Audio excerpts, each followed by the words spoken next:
What is DACA? DACA, short for Deferred Action for Childhood Arrivals, is a policy that protects certain young people who were brought to the United States unlawfully as children from deportation. The program does not grant them official legal status or a pathway to citizenship, but it does allow them to apply for a driver's license, social security number, and work permit. Currently, DACA recipients have to apply to renew their DACA annually. What are the DACA requirements? You must have entered the United States unlawfully prior to your 16th birthday. You must have lived continuously in the United States since June 15th of 2007. You were under the age of 31 on June 15th, 2012, and you were physically present in the United States on that day. You had no lawful status on June 15th, 2012.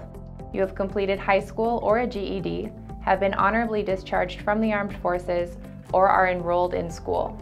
You have not been convicted of a felony or serious misdemeanors or 3 or more other misdemeanors and do not otherwise pose a threat to national security or public safety. What is the current status of the DACA program? The U.S. government is not currently accepting new DACA applicants, only DACA renewals. The Trump administration has repeatedly tried to abolish DACA, but several court cases prevented the full repeal of the program. However, multiple changes and restrictions were put into place, namely, reducing the program from 2 years to 1, renewal applications have to be filed within 120 and 150 days before your current DACA expires. All requests by DACA recipients for travel outside of the United States are denied except in cases where exceptional circumstances are established. However, President-elect Joe Biden has said that he plans to reestablish and expand the original DACA program in his first 100 days in office. How many people are eligible for DACA?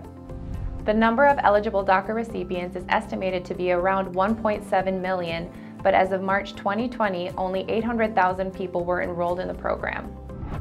What countries do the majority of DACA recipients come from? A study in 2014 found that 74% of DACA recipients were from Mexico and Central America, with smaller but significant portions coming from the Caribbean, South America, and Asia. DACA benefits.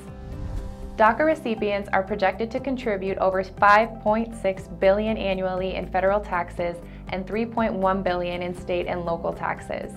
The DACA program has allowed recipients to gain better career prospects through continued schooling, which has led to higher paying jobs in better conditions. More than a quarter of DACA recipients work on the front lines of the COVID-19 response. Thanks for joining us today. Learn more at boundless.com/DACA. You can also follow us on Twitter or Facebook at Choose Boundless, and be sure to subscribe to the Boundless YouTube channel to receive notifications of our new videos.